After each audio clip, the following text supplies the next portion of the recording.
So this next video I'm making is on Mother Holda or Frau Holda.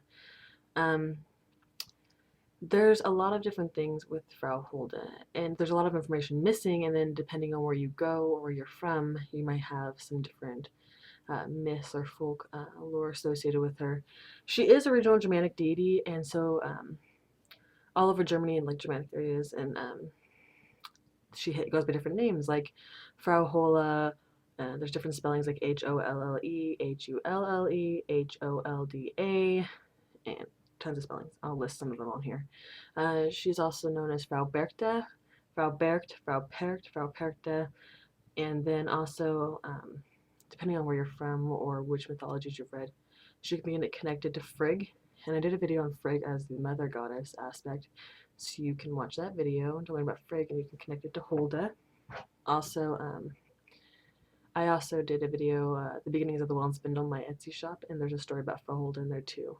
There's more in-depth stories. Mine was a very quick overview of what happened, but yeah, I'm going to give a little bit more information about her right now, if I can, in less than 10 minutes.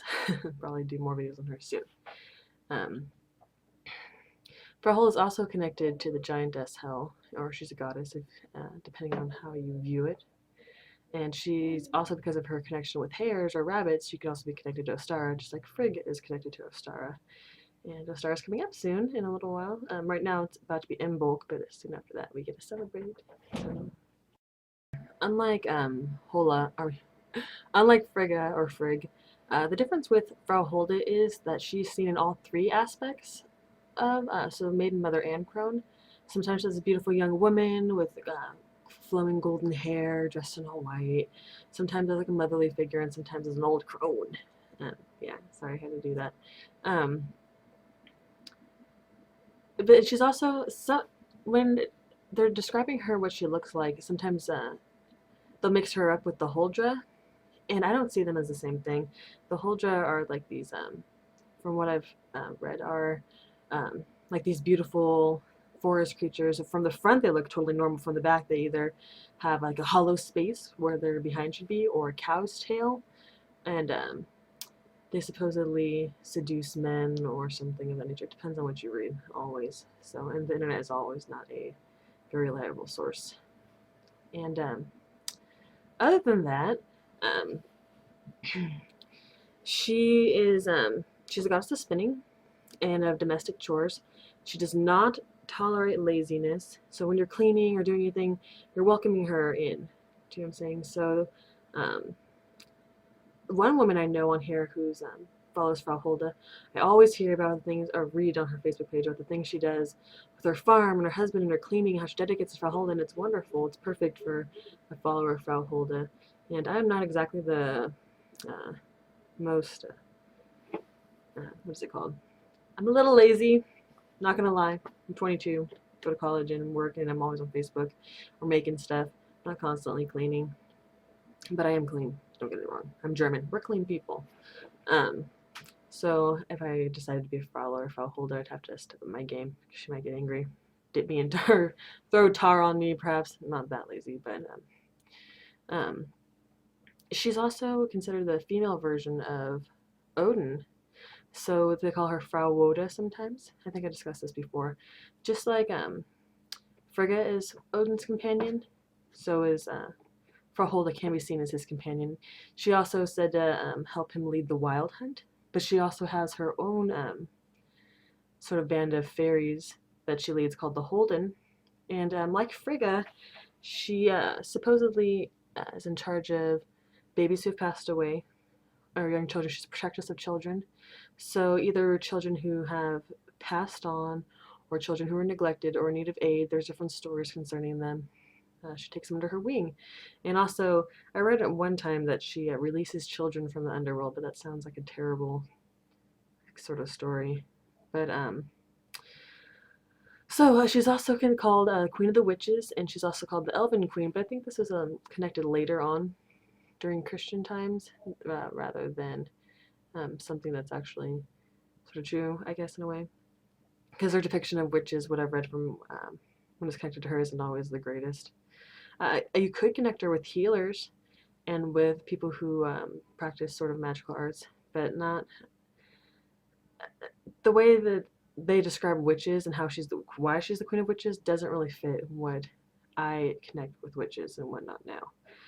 You could say she's the goddess of the witches now, or queen of the witches, I suppose, but she doesn't really have that big of a following or anything, and also it's the connection's not the same. So people are like, wow, she's the queen of witches, well, she's the queen of the elves, but when she was given that title, it wasn't really considered a positive attribute, so I don't really like to call her that. Her time of the year is Yule, and I created a Yule oil and incense that I was selling on my site. I still have, I think, one bottle left, so if anybody would care to use it, if not, I'm going to use it myself, and then a few bags of the incense, and I made them very, all about abundance in a way for Yule. And there's a lot of earthy tones, but a lot of apple as well, and it explains that on my Etsy why there's apple. So her time of Yule is Yule.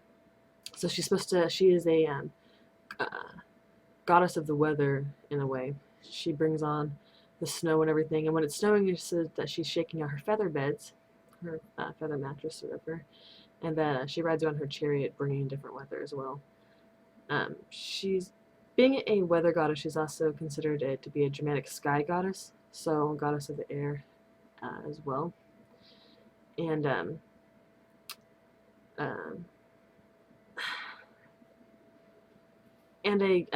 going back to the goddess of the witches, she's also considered to be a Germanic goddess of hags in a way, but depending on what you read with hags, that could be a different word for witches or for old women or wise women. It just depends on the terminology that you're reading. So that.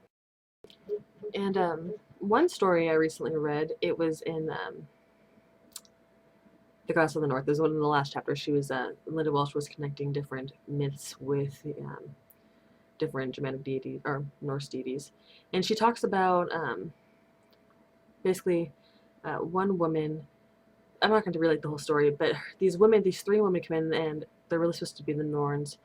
And each one has some sort of deformity. One, her foot is too big. One, her upper lip is too big. And the other, I think it's her thumb, and it's all from spinning. And since Frau Holda is a goddess of spinning, and she's also connected to flax, and so spinning, flax, sometimes she'll be depicted as having one grossly misshapen foot from the constant spinning she does.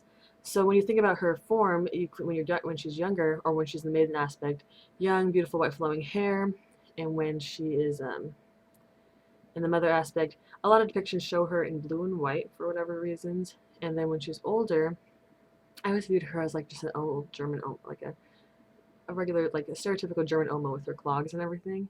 But after reading about her misshapen foot from spinning, I kind of give her like this sort of little limp, like with the cane kind of thing. It kind of makes her more endearing, but like scary in a sense, not in like, oof, be frightened, but like she knows something, she's experienced something, she's wise in many ways. So, and she knows what she's doing. So finally, one of the things I'm going to talk about is you can look online, and there's a lot of different traditions still in effect today about like Frau Perchta and Frau Berchta, which is supposed to be Frau Holda, because she was later demonized by the Christians as like an old witch demon sort of thing, and you'll find a lot of traditions still in effect where she's dressed up as this, where someone will portray her as this terribly hideous woman who's kind of like runs to the streets during Yule. But if you watch the videos, there's really the symbolism and everything is really interesting, and the way that the folk religions and everything have evolved.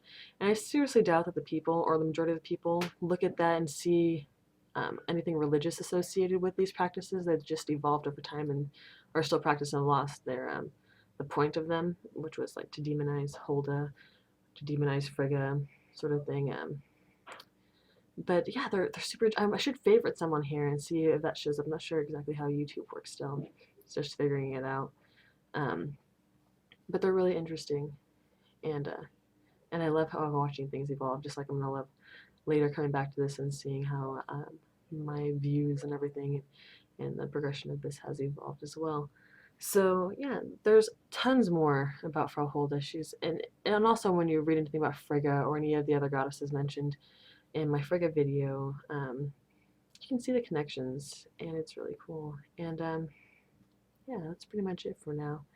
I keep wanting to share things about Frau Holda, but I'm not sure what else to share that I haven't shared already. So I hope you enjoyed watching this video and that you maybe do some research on your own on Frau Holda, because she's really pretty badass.